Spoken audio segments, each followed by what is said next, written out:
Alhamdulillah Rabbil Alamin wal aqibatu lil muttaqin ala umuri dunya waddin.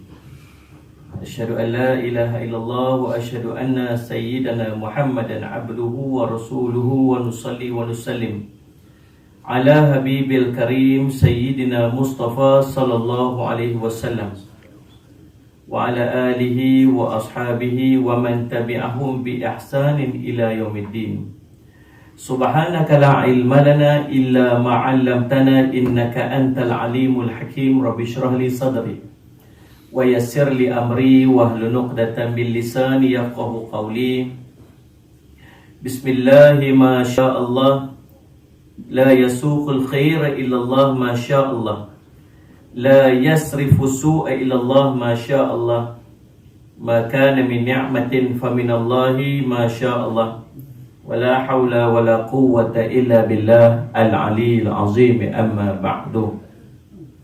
Sebelum kita nak mula majlis, seperti biasa saya nak ajak tuan-tuan untuk kita sama-sama baca Sayyidul Istighfar. Sama-sama baca Sayyidul. Tuan-tuan ikut saya insya-Allah. Bismillahirrahmanirrahim. Bismillahirrahmanirrahim. Allahumma anta rabbi. La ilaha illa anta. La ilaha illa anta. Khalaqtani. Wa ana abduka. Wa ana ala ahdika. Wa wa'dika. Mastata'tu. A'udzu bika. Min syarri ma sana'tu abu'u laka bi ni'matika alayya wa abu'u bi dhanbi faghfir li fa innahu la yaghfiru dhunuba illa anta. Itu Sayyidul Istighfar, penghulu segala istighfar. Menjadikan amalan pada setiap hari, preparation in case ini merupakan hari yang terakhir kehidupan kita di dunia. Sebab kita tak tahu kan. Jadi tuan-tuan ada 4 amalan ni tuan-tuan. Tolong jaga. 4 amalan ni tuan-tuan tolong jaga. Sebab 4 amalan ni tuan-tuan sebagai preparation kalau hari itu hari terakhir kita hidup di dunia. Kita kena buat amalan ni. Jangan lupa, jangan tinggal. Yang pertama tuan-tuan, Sayyidul Istighfar kita baca tadi ni. Nabi kata man qalaha min nahari muqin biha famata qabla imsiya fa min al-jannah wa man qalaha min al-laili muqin biha famata qabla isbiha fa min al-jannah.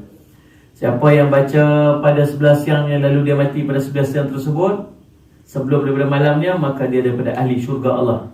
Jaminan Nabi SAW. Siapa yang baca pada sebelah malamnya lalu dia mati pada sebelah malam tersebut, baca dengan yakin lalu dia mati pada sebelah malam tersebut sebelum daripada subuhnya, maka dia daripada ahli syurga Allah. Tuan-tuan, nama Sayyidul Istighfar tuan-tuan boleh hafal. Yang tak hafal, yang mana tak hafal lagi, tuan-tuan cari dekat dalam Google, tuan-tuan screenshot, tuan-tuan simpan kat handphone. Lepas subuh tuan-tuan baca sekali, lepas asar tuan-tuan baca sekali. Amalan yang kedua, Nabi SAW suruh kita baca 7 kali Allahumma ajirni minan nar. Allahumma ajirni minan nar 7 kali selepas subuh dengan selepas maghrib. Kata Nabi SAW, sallallahu alaihi wasallam, laqad jiwaran minan nar. Kataballahu lahu laqad jiwaran minan nar. Siapa yang baca pada waktu pagi itu, subuh tu, maka kalau dia mati pada hari tersebut, dia akan mendapat perlepasan daripada api neraka.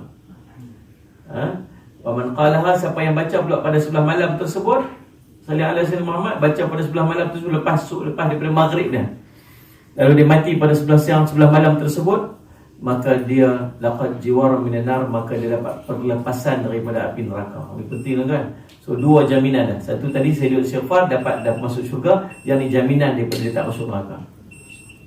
Yang ketiga, amalan yang ketiga yang tuan-tuan tolong jangan tinggal pada setiap hari. Kata Nabi SAW, sallallahu alaihi wasallam Muhammad, Allahumma salli ala sayyidina Muhammad, man qara'a ayatal kursi dubura kulli salatin maktubatin lam yamna'hu min dukhul jannah ila an yamut. Kata Nabi SAW, Siapa yang baca ayat kursi pada setiap hari, setiap kali sembahyang fardu dia, selepas daripada setiap sembahyang fardu dia, maka tidak akan ada apa pun yang akan menghalangnya daripada masuk syurga, melainkan kerana dia belum mati. Jadi daripada hadis itu kita faham, siapa dia buat amalan setiap hari selepas daripada sembahyang fardu, dia baca ayat kursi, maka syurga duk tunggu dia aja. Yang dia tak boleh masuk syurga lagi pasal belum ada satu je obstacle dia. Apa dia? Tak mati lagi je. Mati dia nanti masuk syurga lah dia, mudah-mudahan. Hadis sahih di sisi Imam As-Suyuti rahimahullah. Yang keempat, tuan-tuan sekalian, hadis yang keempat, amalan yang tuan-tuan tolong buat setiap hari, yang tuan-tuan tolong jangan tinggal. Yang amalan ni tuan-tuan, salli ala sayyidina Muhammad, yang kata Nabi sallallahu alaihi wasallam, salli ala sayyidina Muhammad, man qala raditu billahi rabba wa bil islami dina wa bi Muhammadin rasulah. Tuan-tuan semua apa ingat tu? Raditu billahi rabba wa bil islami dina wa bi Muhammadin rasulah. Sebenarnya aku redha Allah Tuhanku. Saya semat raditu billahi wa bil islami dina, dan aku redha Islam itu agamaku, wa bi Muhammadin rasulah, dan Nabi Muhammad itu rasulku. Wajabat lahul jannah, maka wajiblah ke atasnya syurga. Jadi tuan-tuan boleh buat amalan ketiga-tiga empat amalan tuan-tuan buat pada setiap kali lepas sembahyang subuh, dengan setiap kali selepas sembahyang maghrib ataupun sembahyang asar. Tuan-tuan tolong susun tengok. Nah, saya sama. Tuan-tuan, kalau tuan-tuan rasa nak mudah, tuan-tuan tak mau nanti dia akan jadi kacau kita tak. Kita nanti bila nak susun waktu ni satu, waktu satu, jadi susah kita. Maka tuan-tuan susun 4 benda ni selepas subuh dan selepas maghrib pun tak apa. Jadi selepas sembahyang maghrib, lepas sembahyang subuh tu, tuan-tuan baca sayyidul istighfar, tuan-tuan baca raditu billahi rabbil islami dina Muhammadin rasulullah tu, kemudian tuan-tuan baca yang 7 kali Allahumma ajirni minan nar tu, kemudian tuan-tuan baca yang apa-apa ayat kursi. 4 ni tuan-tuan buat selepas subuh dan selepas daripada maghrib. Orang tanya apa siapa subuh dengan maghrib, Ustaz? Yang pertamanya sebab Nabi suruh. Nabi suruh waktu tu. Yang pertamanya Nabi suruh waktu tu. Yang keduanya pasal apa? Pasal dia coverage. Dia cover. Macam kita beli insurans lah tuan-tuan. Kita waktu kita ada road tax, ada insurans. Kalau apa-apa jadi tuan-tuan, saya sama Mat, maksudnya dia tak boleh claim. Kalau dia beli bulan 6, dan ni bulan apa? Bulan 6 kan? Kalau dia beli bulan 8, dia tak cover untuk bulan 6. Jadi cara dia macam mana? Cara dia, bila expired saja insurans tu, beli selalu supaya kok jadi in between tu, dia akan cover. Macam itulah juga dengan amalan ni. Kalau tuan-tuan baca pagi-pagi waktu subuh, dia akan dapat jaminan pada hari tersebut. Kita baca sayyidul istighfar ni pukul 1 tengah hari ni, alhamdulillah tak mati begitu ni. Kalau tidak, tak ada coverage. Ni kita dah baca ni tengah hari ni, maksud kita dah ada coverage untuk hari ni. Kalau tuan-tuan nak pergi lagi pun tak apalah. Tuan-tuan ni betul-betul lambat respon tu, pukul 6 lah. Gaya macam posa. Subhanallah. Tuan-tuan faham tak? Jadi dia cover dia. Nabi sebut siapa baca pada 11 siang, Nabi tak sebut waktu mana. Cumanya tuan-tuan harapnya kalau kita baca sebelah petang, boleh je nak baca lepas asar, boleh je. Tapi jangan, make sure jangan settle sebelum asar. Disebabkan kita tak tahu waktu mana kita nak settle down ni tuan-tuan, maka saya sama macam mana cara kita nak buat. Masuk je waktu pagi tu, terus baca, supaya kita dapat coverage sampai ke petang. Masuk je waktu malam, sebab tu antara amalan yang sebelah malamnya boleh dibuat pada selepas daripada asar, pasal kita dah selangkah masuk sebelah malam. Sayyidul istighfar boleh baca sebelah malam, sebelah asar, selepas asar. Surah Waqi'ah yang Nabi SAW suruh baca sebelah malam, boleh baca sebelah asar, selepas waktu asar. Pasal apa? Pasal dia dah kira dah kita nak masuk ke sebelah malam. Cumanya saya nak pesan, nak bagi lekat amalan tu supaya kita ni tak kita boleh manage amalan-amalan kita tu. Maka tuan-tuan buat semua, himpunkan dalam satu tempat supaya mudah untuk tuan-tuan manage. Jadi saya cadang selepas maghrib kita susun 4 amalan ni, jangan tinggal, supaya tuan-tuan mudah ingat 4 benda ni. Kemudian juga kemudian selepas daripada subuh, mudah-mudahan jadi manfaat. Baik tuan-tuan, itu bukan tajuk kita malam ni, pagi ni. Tajuk kita pada hadis ke-38. Ada apa bawah ni? Oh, ada kerusi. Ini apa dia lah dekat bawah ni? Tempat bijak lah di sini. Oh, Masya Allah. Mana yang mah? Bijak. Baik tuan-tuan sekalian, salli ala sayyidina Muhammad. Hadis ke-38, fadilat orang yang mudah, senang, lembut, ada kelebihannya. Orang yang ada 4 sifat dah sebenarnya. Sallallahu alaihi wasallam. Hayyinan, tiga. Hayyinan, layyinan, qariban. Hayyinan maksud mudah. Jadi kita nak tengok mudah tu maksud dia macam mana. Yang kedua, layyinan. Layyinan maksud lembut. Layyinan maksud lembut. Bukan betul. Betul, bukan betul. Lembut dia macam kita akan bincang. Dan ketiga, qariban, orang yang mudah untuk didekati. Kata Nabi SAW, qala Rasulullah SAW, man kana hayyinan layyinan qariban haramallahu ta'ala 'alan nar. Subhanallah. Orang yang mendapat jaminan diharamkan jasadnya daripada neraka. Subhanallah. Kata Nabi, siapa yang bersikap hayyinan, mudah, layyinan, lembut, qariban, senang untuk didekati, maka Allah akan mengharamkan jasadnya daripada neraka. Tuan-tuan, apa saja amalan yang mendapat jaminan pengharaman tubuh daripada neraka, tuan-tuan buat. Tuan-tuan buat. Nak bersama. Neraka tak boleh sentuh kita, walhal kita ni banyak dosa. Tuan-tuan ingat, bila kita buat dosa, manusia semua buat dosa. Kullu bani Adam khata', kata Nabi. Setiap anak Adam mesti buat silap. Mesti buat silap. Kesilapan. Kita kata, ustaz, dia bukan tersilap, ustaz. Dia memang sengaja nak buat. Memang sengaja nak buat. Tuan-tuan, kita kata apa? Nabi sebut khata'. Khata' ni maksud, tuan-tuan macam jawab periksa tu, tulis periksa tu. Tiba-tiba tuan-tuan macam Imat, orang bangka. Kita duk rasa macam betul dah. Tiba-tiba kita bakar. Pasal apa? Silap. Silap tu lah tuan-tuan, dosa-dosa kita duk buat tu. Silap. Tak, dia sengaja, ustaz. Tak, Nabi kata silap. Maksud bila silap ni, dia tak sengaja buat. Subhanallah. Macam mana yang kata tak sengaja buat? Sebab kalau dia tahu dan kalau dia beriman, sudah pasti dia tak buat. Kita dulu pun kita buat. Kita berasa macam kita buat tu betul dah dulu ni. Sebab tu kalau orang tegur kita, kita marah. Betul kan? Kawan-kawan kita dah, hang jangan buat macam tu. Apa juga yang hang seorang bagus aku. Macam tu. Marah pun tu. Walhal tuan-tuan sekalian, saudara semat, kita silap tapi kita berasa macam kita betul sangat. Tu maksud dia panggil kesilapan, khata'. Kalau dia ada ilmu, sudah pasti dia takkan buat. Setuju tak? Setuju. Maka tuan-tuan, bila kita buat silap, ni ada 3 kelompok orang yang akan masuk syurga nanti. Bila orang buat silap, dia akan mati sekali, dia nak masuk syurga macam mana? 3 kelompok. Kelompok pertama, dia mati, dia bawa dosa dia. Tak sempat taubat. Buat dosa, tak sempat taubat, mati. Takut tuan-tuan. Sebab apa? Sebab jaminan Allah, orang buat dosa mesti kena azab. Kalau orang buat dosa tak kena azab, tuan-tuan sallallahu alaihi wasallam, maka Allah telah memungkiri janji dia. Tak adil kepada orang yang menjaga dirinya daripada kemaksiatan pasal dia nak masuk syurga. Tiba-tiba orang buat dosa maksiat pun masuk syurga macam tu je, sama macam dia. Maka tak adil bagi orang yang tu. Sebab Allah dah janji dah. Dan Allah tak pernah mungkir janji dia. Subhanallah. Maka orang yang mati dalam keadaan dia bawa dosa, guru saya sebut. Sebab tu tuan-tuan nak kena berhati-hati. Sentiasa kena berhati, sebab kita tak tahu. Tuan-tuan, bila buat dosa, ada orang yang dia cepat berasa dia berdosa. Nak berasa berdosa tu iman. Iman hati dia bersih, iman bersih, dia cepat berasa berdosa. Para sahabat kata, kami di kalangan sahabat ni, orang mukmin ni, kalau dia terbuat satu dosa, dia berasa macam gunung nak jatuh timpa dia. Tapi orang munafik di kalangan kami, kalau dia melakukan dosa, dia berasa macam lalat hingga di hidung dia, lalu dia buat gini-gini.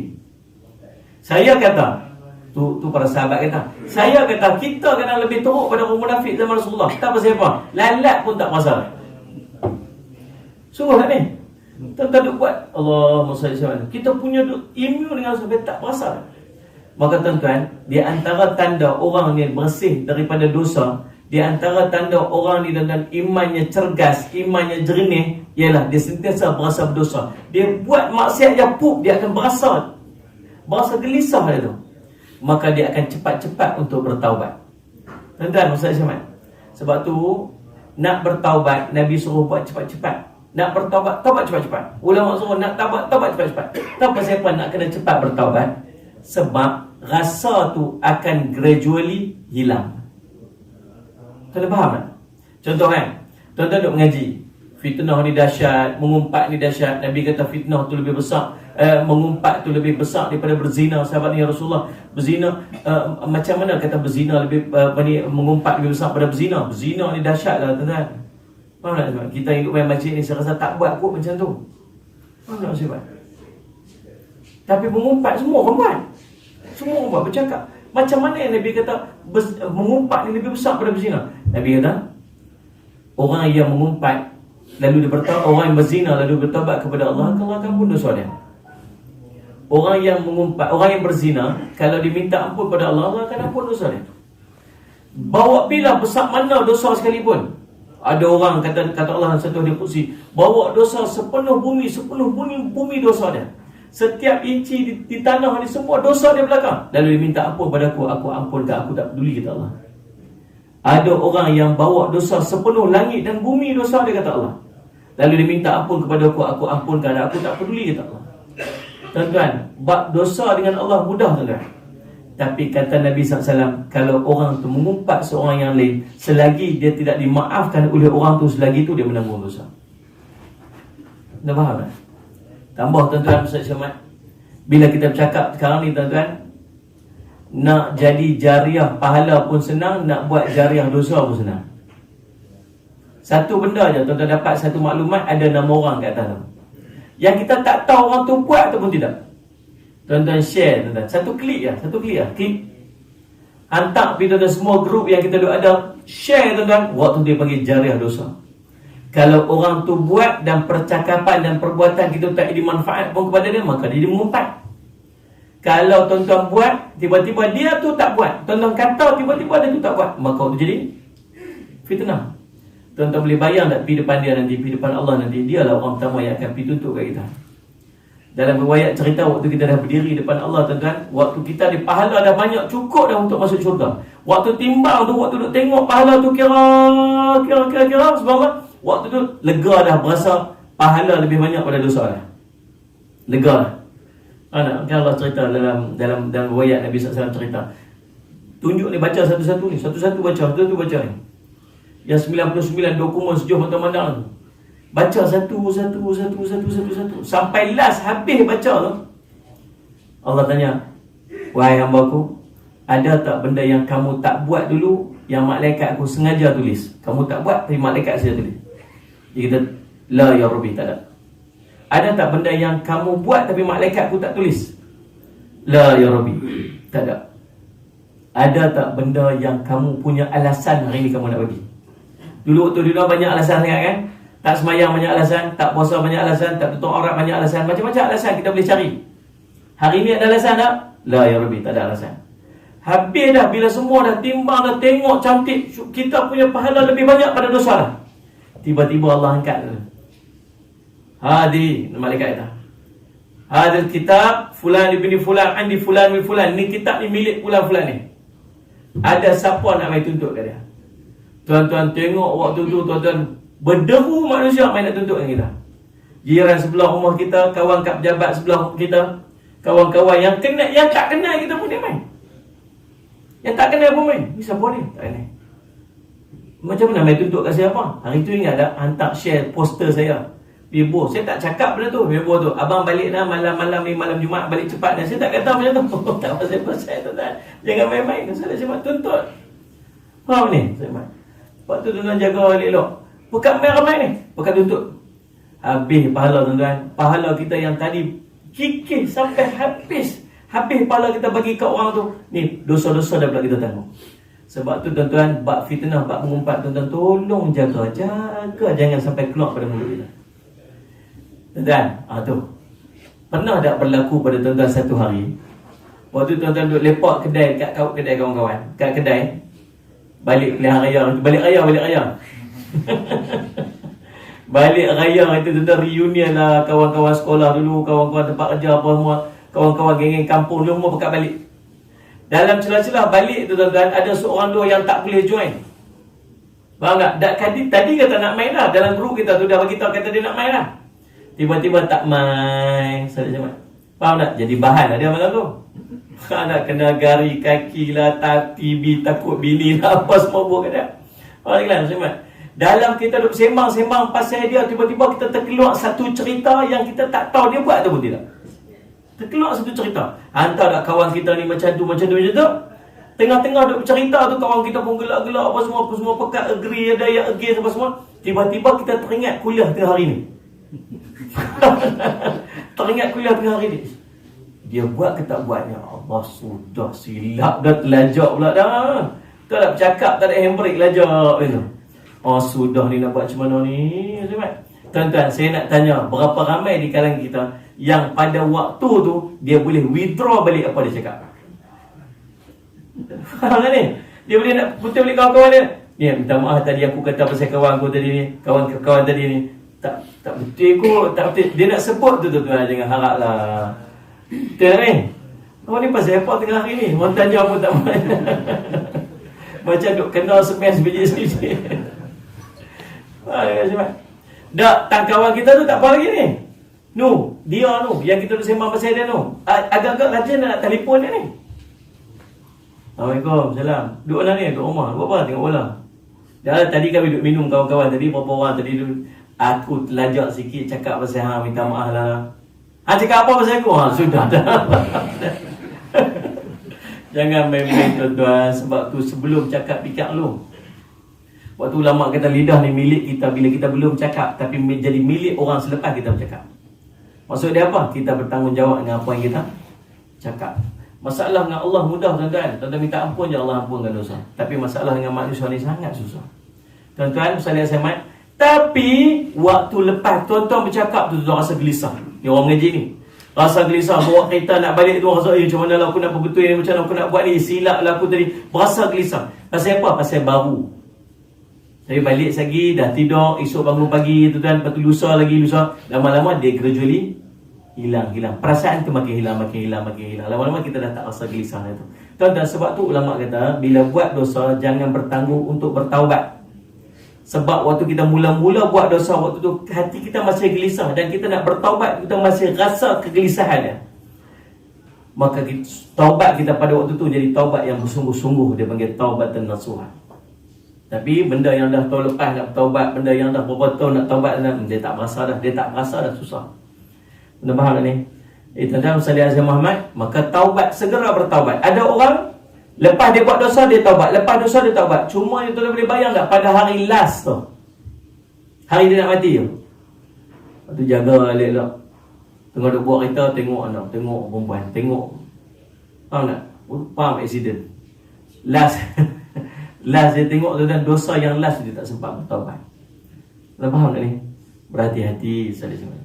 Dan tengok baru ni ada viral kisah pasal seorang yang meninggal dekat Madinah tu. Nama Bat tu. Kan, tuan-tuan baca tak? Payah cakap orang tak ada usaha. Oh subhanallah. Tuan-tuan, realnya kematiannya. Real tuan-tuan. Salah sebab. Tuan-tuan boleh bayang tak? Dia meninggal pada 10 akhir Ramadan. Satu. Dalam Ramadan. Dia meninggal, salih ala Sayyidina Muhammad tuan-tuan. Bukan sekat 10 akhir Ramadan. Dia meninggal di Madinah. Dua yang Nabi SAW kata, kalau kamu nak minta mati di Madinah. Yang ketiga, bukan sekat di Madinah. Dia meninggal tuan-tuan selepas dia berqiyamul lail. Selepas bangkit tahajud, selepas semayang tahajud, semayang taubat, yang sahabat tu cerita duduk nangis-nangis ni. Subhanallah kan. Bukan setakat tahajud, dia bertahajud di Raudhah. Masya Allah. Waktu juta manusia 10 akhir Ramadan tu kan, juta manusia tu dia dapat duduk tu. Duduk qiyamul lail waktu tu, menangis-nangis. Allahumma salli ala. Lepas tu pula bukan setakat tu, semayang subuhnya di belakang imam Masjid Nabawi. Bukan setakat tu, waktu nak keluar balik dan sampai depan makam Rasulullah, depan Rasulullah tu meninggal, disaksikan oleh Rasulullah SAW. Tuan-tuan tak dengar ke hadis yang siapa ziarahku, seolah dia ziarahku semasa aku hidup. Siapa yang menziarahiku selepas mati, seolah dia menziarahiku pada waktu hidupku, kata Nabi SAW. Tuan-tuan, dia duduk depan Rasulullah, tuan-tuan disaksikan Rasulullah. Wafat dia depan saksi Rasulullah SAW. Hebat tuan-tuan. Hebat tuan-tuan. Bukan cerita plan nak dapat yang tu. Bukan cerita plan tu. Dia beli tuan-tuan tiket tu, dia beli package umrah tu dah berapa bulan sebelum. Dia tak tahu pun kata nak mati tu. Tuan-tuan, ada orang mati sedang buat kebaikan, ada orang mati sedang melakukan kemaksiatan. Pilihlah kita punya sendiri. Nak Ustaz macam mana? Jadi tuan-tuan, sempat bertaubat. Ada orang sempat bertaubat masa hidup dia, lalu dia, bila dia buat dosa, kemudian dia sempat bertaubat, dia mati dalam keadaan dia tidak ada dosa, dia bangkit nanti dia pada mahsyar tanpa dosa, lalu dia masuk syurga Allah. Settle lah. Kelompok yang kedua, dia buat dosa waktu hidup dia, kemudian dia mati dalam keadaan dia tak sempat bertaubat, menangguh-nangguh taubat dia, menangguh-nangguh taubat dia. Saya nak sama. Lalu dia mati dalam keadaan dia membawa dosa, lalu dia akan diazab oleh Allah tuan-tuan. Selepas daripada itu baru dia akan masuk syurga dalam keadaan di tag, TAG, ada tagging dia ni ahli neraka. Mana ni? Allahumma salli alaihi wasallam. Yang ketiga, kelompok yang bawa dosa, hidup di dunia buat dosa, kemudian dia mati dalam keadaan dia membawa dosa-dosa dia, tapi atas rahmat dan kasih sayang Allah dekat dia, Allah ampunkan seluruh dosa dia, lalu dia pun masuk syurga Allah. Tuan-tuan, kita harap kita jadi kelompok yang pertama dengan kelompok yang ketiga tu paling kita. Maknanya sebab, tapi jangan cari jalan nak masuk neraka. Neraka bukan satu tempat yang seronok tuan-tuan. Jangan ada yang keluar pada kalam kita kata apa, tak apalah masuk neraka dululah, nanti ujung-ujung masuk syurga juga. Jangan kata macam tu. Tuan-tuan, saya ingat kedahsyatan neraka ni tak mampu untuk kita gambarkan. Kedahsyatan tak mampu untuk kita. Sebab tu apa saja amalan yang boleh menyebabkan kita terhalang dan terhindar daripada masuk neraka, tuan-tuan buat. Tuan-tuan dengar je, amalan ni boleh menghindarkan neraka, buat. Amalan ni boleh mengharamkan jasad seorang tu dari neraka, tuan-tuan buat. Supaya apa? Supaya kita ni yang berdosa ni tidak dihumbankan ke dalam neraka. Faham ni? Dan salah satunya tuan-tuan, ini amalan ni. Kata Nabi SAW, man kana hayyinan, siapa yang bersikap mudah, layyinan, siapa yang bersikap lembut, kemudian qariban, siapa yang bersikap mudah untuk didekati, maka kata Nabi SAW, haramallahu ta'ala ala nar, maka Allah akan mengharamkan dia daripada api neraka Allah. Hadis daripada Abi Hurairah radhiyallahu anhu, riwayat Imam Al-Hakim. Daripada Abi Hurairah radhiyallahu anhu juga riwayat sallallahu alaihi Muhammad, daripada riwayat Ibnu Mas'ud radhiyallahu anhu, riwayat daripada Imam Al-Baihaqi. Baik, isnadnya sahih. Nabi sebut 3 sifat orang yang akan diharamkan neraka. Yang pertama dia panggil hayyinan. Apa dia tu hayyinan? Hayyinan ni maksud mudah. Mudah macam mana? Tuan-tuan nak tahu sifat dia ialah sallallahu alaihi Muhammad, orang yang memiliki ketenangan dan keteduhan lahir maupun batin. Hayyinan maksud sallallahu alaihi Muhammad, orang yang memiliki ketenangan, keteduhan lahir maupun batin. Sifat dia nak kenal orang ni macam mana? Tidak mudah memaki, tidak mudah melaknat, serta teduh jiwanya. Tuan-tuan tengok dia terzahir daripada perbuatan dan perkataannya. Apa jadi depan dia tuan-tuan? Susah nak keluar makian daripada mulut dia. Tuan-tuan jangan main-main sallallahu alaihi Muhammad tuan-tuan. Kadang-kadang kita ni ada waktu dia panggil emotionally unstable. Ada time-time tuan-tuan memang emosi tak stable dia. Waktu tu tuan-tuan nak tengok orang ni sifat dia tu waktu tu. Waktu mana? Waktu emotionally dia unstable tu, nak tengok keluar watak dia sebenarnya waktu tu. Orang yang hayyinan ni tuan-tuan, macam mana keadaan dia waktu tu? Dia tak akan keluar makian daripada mulut dia. Sebab tuan-tuan, kadang-kadang kita boleh bercakap salih asyamat, kita boleh maki orang, dan kita boleh maafkan orang, dan kita boleh minta ampun atas perkataan kita pada orang. Tapi luka hati dia tuan-tuan akan dia bawa sampai ke mati dia. Lihat ni, saya pernah cerita dulu kan, seorang yang dia pergi mengadu kat ayah dia panah baran, dia suka maki orang, suka marah-marah. Salih Syahmat. Kemudian dia minta nasihat kat ayah dia kata apa, pergi ambil paku, pergi ambil hammer, pergi belakang rumah, ketuk paku tu. Setiap kali marah, lepaskan dekat dinding. Setiap kali marah, lepaskan dekat dinding. Bila kamu dah reda, kamu dah lega, kamu cabut paku tu, cabut paku tu. Sampai satu hari memang reda sungguh, marah dia tu dia dah hilang marah dia tu. Lalu Salih Samad, ayah dia pergi jumpa ayah dia, dia kata, macam apa yang kamu buat? Dia kata, saya buat macam ayah suruh lah, pergi katuk kat paku tu apa semua tu. Dia kata, Salih Samad, alhamdulillah. Bila tengok kat belakang juga, dia pergi tengok. Dia tengok dekat dinding tu dah berlubang-lubang dekat dinding tu kan. Lalu bapak dia kata kat dia, alhamdulillah, tengok apa yang kamu buat. Salih Samad, marah kamu dah hilang. Tapi tengok ada lubang-lubang kat dinding ni. Inilah hati-hati orang-orang yang kamu marah. Tuan-tuan sekalian, saya Muhammad, kita kadang-kadang kita tak perasan kita cakap kat orang macam mana. Tapi kesan dan impact pada hati orang tu tuan sangat terkesan. Saya dulu tuan-tuan, saya waktu isteri saya bersalin. Isteri saya tuan-tuan waktu tu bersalin, dua-dua isteri saya bersalin pada hari. Seorang bersalin waktu isteri saya nak bersalin, isteri kedua saya nak bersalin tu, masuk hospital. Isteri saya yang pertama tu dah tengah duduk sarat ni. Kemudian dia pergi check kat klinik. Doktor kata apa? Ini darah dah naik pun semua. Nak kena pergi check, nak kena pergi masuk hospital. Saya bawa dia nak pergi masuk hospital. Isteri saya yang seorang ni, yang dah masuk hospital ni, tiba-tiba waktu nak pergi masuk, nak check in ward tu, dia ni nak masuk labor room. Oh, dah kelam kabut dah, kau ni nak masuk labor room, kau ni nak masuk ward. Tuan-tuan boleh bayang tak waktu tu. Kemudian tuan-tuan, dah kau ni masuk ward dah, semua saya pun settle kau ni pun semua. Kau ni keluar ward, kau ni nak masuk ward pula.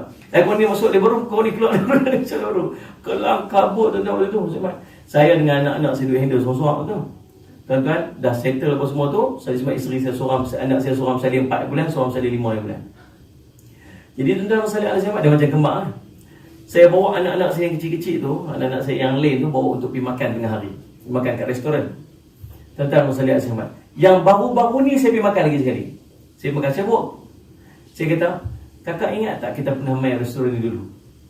Lama dah, anak saya dah 6 tahun dah, yang kecil-kecil tu. Kisah ni 6 tahun lepas. Kita kakak ingat tak kita pernah main makan kat sini dulu ni? Kita kakak ingat? Kakak ingat lah, 6 tahun lepas, ingat? Dia kata, ingat apa? Ingat hari tu ayah marah pasal tak mau kongsi Milo Ais. Tuan-tuan dia bayang tak? Dalam banyak-banyak cerita yang jadi tu, yang dia ingat satu tu je. Dia ingat ayah marah pasal tak mau kongsi Milo Ais. Tuan-tuan, waktu tu kita bukan kita, waktu saya memang tak ada duit sungguh tu. Waktu tu tuan-tuan saya waktu saya duduk mengaji sebenarnya. Saya duduk mengaji apa semua sebagainya. Jadi sebab ada sebab tu kita tak bagi, duit tak cukup nak beli, nak makan. Memadai kongsi bukan habis pun budak-budak kan. Tapi dia ingat benda sekali, dia kata, marah kongsi lah. Tuan-tuan, 6 tahun yang lepas tu. Waktu bawa dia pergi makan tu, saya suruh dia berkongsi Milo Ais, dia pun tak mau. Dia boleh ingat. Nak abang tuan-tuan sekalian, kadang-kadang marah kita tu dekat orang simpan sampai ke mati. Depan kita okey, tak ada masalah apa, baik. Ada satu kisah tu kan yang mak dia marah kat mak dia. Hidup dia tunggal langgang susah. Orang baik duk pergi mengaji di masjid, tapi hidup tunggal langgang. Dia pergi mengadu kat tok guru dia. Mak sungguh-sungguh, ada dia marah apa-apa tak? Kok dia ada terentak hati dengan kita, terguris hati dengan kita. Dia pun tuan-tuan start kereta malam tu juga balik ambil cuti, pergi jumpa mak dia. Malam tu lepas main isyak, dia pergi mengadap mak dia, duduk depan mak dia. Dia laga lutut dengan mak dia. Dia pegang tangan mak dia, tenung muka mak dia. Kata, mak cuba cakap dengan saya, mak ada marah apa kat saya tak? Mak jawab macam mana? Tak ada apa, semua okey. Mana ada buat, tak ada apa, mak tak ada apa. Kata mak cakap tu, mak ada tak benda-benda yang mak simpan dalam hati? Mak dia diam tuan, keluar air mata. Tu dah cerita tu. Dia kata, ingat dulu waktu kamu sekolah dulu ni. Cerita lama ni. Kan? Dia tahu Mat, cerita lama ni. Ingatlah kamu sekolah dulu. Kamu beli seluar tu koyak-koyak zaman tu kan. Nama rock kapak kita dulu kan. Ingat tak? Zaman seluar koyak-koyak kita. Mak ingat kau seluar tu rosak dah, mak pergi buang. Kamu balik-balik kamu cari seluar tu. Mak kata tu, kamu pergi ambil seluar tu, kamu baling. Mak kamu marah kat mak, kamu baling seluar tu kat muka mak. Waktu tu mak kata apa? Aku akan tuntut anak aku ni ke akhirat. Hidup dah selepas tunggal langgang tuan. Sampailah hari tu mak dia maafkan dia. Start pada tu tuan-tuan, barulah hidup dia jadi tenang. Tuan-tuan, kadang-kadang kita marah kita tak sedar, akan ada impact bukan sakat dekat kita, impact dekat orang yang kita marah. Jadi tuan-tuan, Ustaz Yasir Muhammad, ada orang yang dia sebut hainan dia ni. Dia takkan keluar makian. Dia marah, dia duduk diam. Dia marah, dia jaga walaupun dia marah dia. Sebab tu tuan-tuan, Nabi ajak kita, kalau marah jangan bercakap. Kalau marah diam cakap. Kalau marah lebih baik tuan-tuan start itu tuan-tuan keluar pergi minum teh tarik makan bercanai. Tuan-tuan lepaskan marah tuan-tuan pada bercanai tu. Aku tak berhati betul. Tuan-tuan makan. Makan tuan-tuan. Itu lebih baik daripada tuan-tuan duduk dan menghadap kepada orang yang kita marah, sebab mungkin akan keluar perkataan-perkataan yang kita menyesal kemudian. Ada seorang muslimat, ada seorang lelaki, dia mesej kat saya. Teriak-teriak tuan-tuan, dia mesej kat saya teriak-teriak. Macam mana dia mesej kat Ustaz teriak-teriak? Dia buat gambar teriak-teriak tu. Dia buat ekor yang keluar yang mata tu banyak sangat tu masuk teriak tu. Dia kata kat saya, dia kata, Ustaz, ni saya ada anak kecil-kecil Ustaz, saya minta tolonglah Ustaz, saya tak tahu nak buat macam mana Ustaz, anak saya kecil-kecil lagi. Habis tu saya apa ni? Saya dah talak isteri saya dah cerai isteri saya. Habis tu tak apalah, cerai. Lah ni, nanti okey tu Ustaz, kami okey tu, tak ada apa Ustaz. Tapi hari tu je saya bergaduh dengan isteri saya. Isteri tu kata, hang nak bagi saya berapa, nak bagi saya berapa. Isteri saya cabar saya, Ustaz tu saya bagi dah. Kata rujuk lah balik, dah semua okey dah. Kan kalau dalam edah tu, tuan rujuk balik ya tuan-tuan, salat semat. Faham tak? Tak perlu pada akad nikah baru apa semua. Tuan-tuan pun mengaji bab tu kan? Tak tahu lah. Astagfirullah. Kalau dalam edah yang tolak rujai itu, kita boleh akad nikah, kita tak perlu pada akad nikah baru, cukup pada persetujuan suami isteri itu, maka dia kira sebagai nikah semula. Saya cuma talak tu dah kira jatuh lah. Saya kata rujuk lah balik. Tak boleh dah Ustaz, rujuk. Pasal apa tak boleh? Pasal talak 3 dah Ustaz. Waktu marah tu bagi, bukan sangat 3. Anak sangat sejuta aku pegang. Anak bos juta marah je pasal kan Ustaz. Tapi menyesal lah lepas tu. Dah buat macam mana Ustaz ni, anak-anak saya kecil-kecil lagi Ustaz ni, saya duduk harap kat saya Ustaz, saya duduk tangguh lagi. Waktu nak buat tu tak fikir. Itu isteri saya lah Ustaz, duduk provoke sesuatu, bagilah, akhirnya bagi. Tuan-tuan, buat keputusan waktu marah tu tuan-tuan, kesan dan impact dia sangat besar. Sebab tu Nabi kata apa? Kalau rasa marah, diam. Jangan cakap. Kalau rasa tak boleh nak kawai, ambil wuduk. Kalau tengah berdiri, duduk. Kalau marah lagi duduk, baring. Sebab duduk baring. Siapa baring ni? Oh, marah. Ni cara dia. Tidak pun ambil wuduk. Gaya nak marah, tunggu Ustaz. Pasal marah macam mana? Tunggu Ustaz, ambil wuduk. Nak try buat tengok. Hilang marah tu. Kata a'udzubillahi minasyaitanir rajim.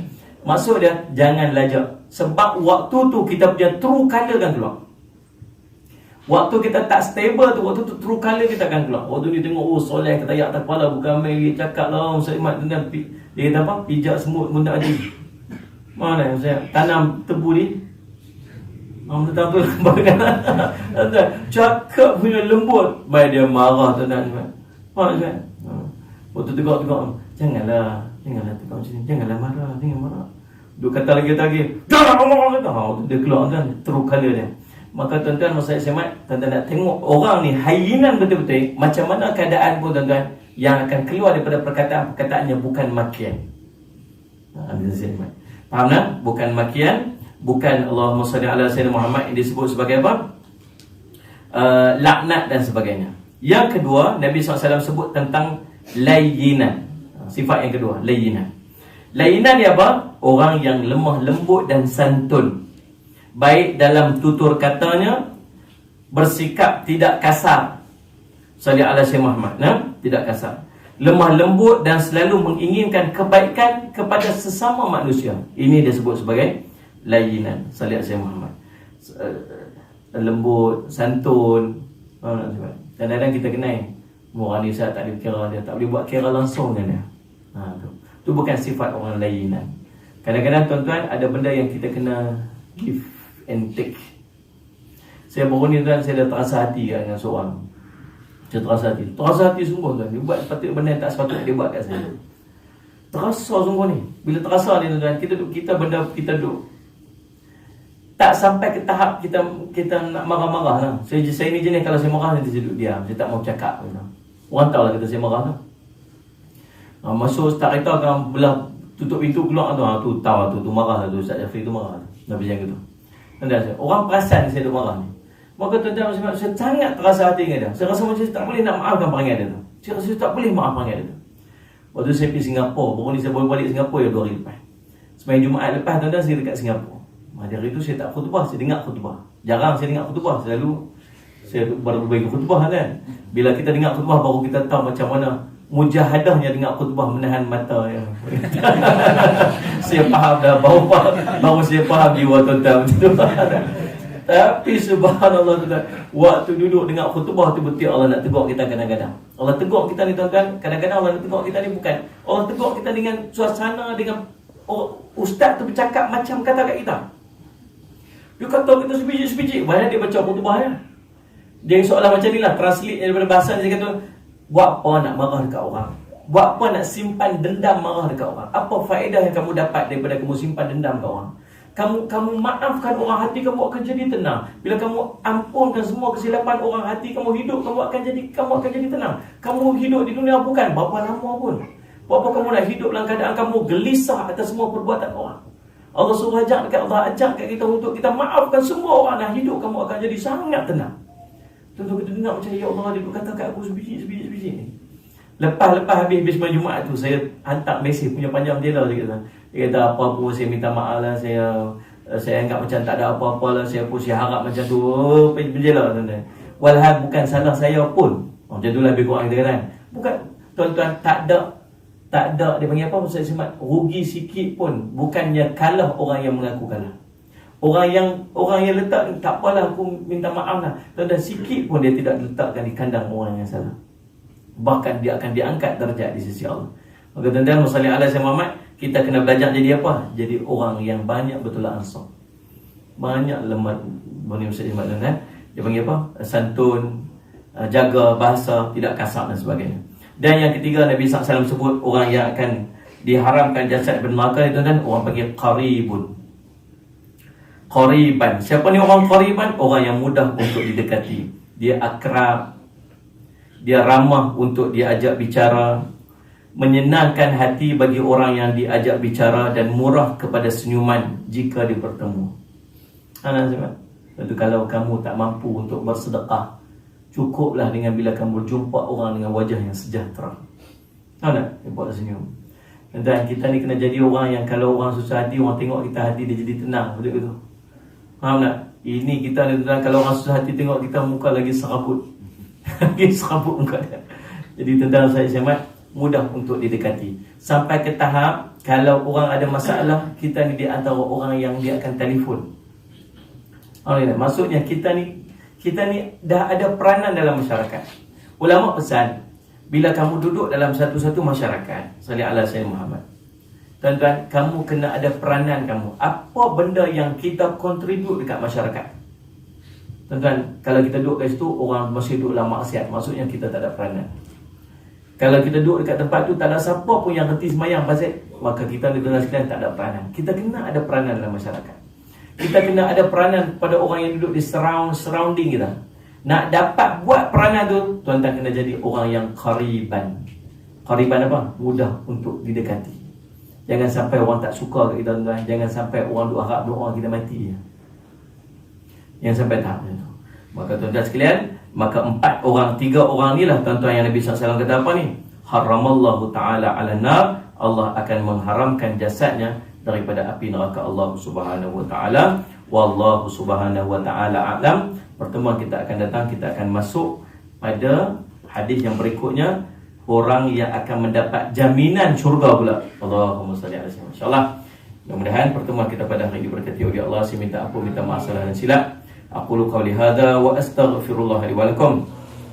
Wassalamualaikum warahmatullahi taala wabarakatuh. Bismillahirrahmanirrahim. Alhamdulillah rabbil alamin wassalatu wassalamu ala rasulil amin sayyidina Muhammad wa ala alihi washabihi ajma'in. Allahumma faqihna fid din wa 'allimna ta'wil waj'alna min ibadika salihin wa hdina siratal mustaqim. Allahumma arina haqqa haqqan warzuqna ittiba'ah, batila batila warzuqna ijtinabah.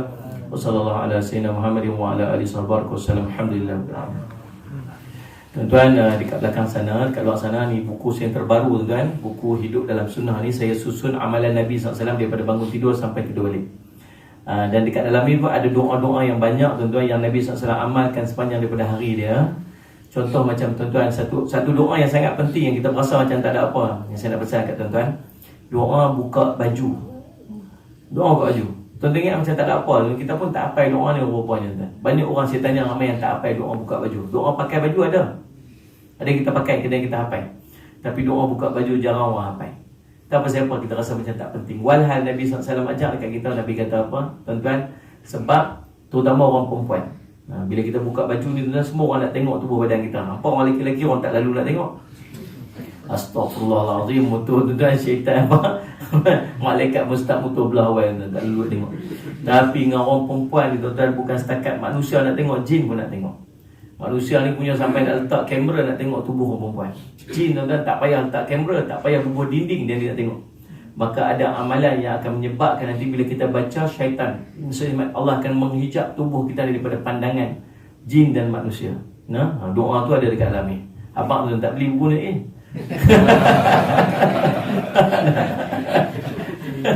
Kemudian ada doa juga tuan-tuan, doa bila kita singgah ke R&R, kita travel, kita singgah R&R pun ada doa dan tempat persinggahan. Nak elak daripada ada gangguan waktu tu, kita tak tahu apa bencana yang boleh jadi waktu tu, maka nak elak daripada nak diselamatkan tu, ada doa yang Nabi SAW ajar. Contoh dia. Jadi banyaklah doa daripada umur tidak sampai Nabi tidak sebab kita tak balik. Cara-cara amalan Nabi SAW, gosok gigi macam mana, Nabi pakai baju macam mana, semua dekat dalam ni, insya-Allah. Mudah-mudahan jadi manfaat pada kita. Hidup dalam sunnah ni kita boleh dapatkan dekat luar saat ini. Dan demikian juga kita buka akaun wakaf untuk Kompleks Islam Darul Faizin. Kalau tuan nak tumpang sekali untuk pembangunan pengurusan dan Kompleks Islam dan pembiayaan pelajar Kompleks Islam Darul Faizin, insya-Allah ada dekat belakang sana. Mudah-mudahan jadi manfaat bagi kita, insya-Allah. Wallahu a'lam.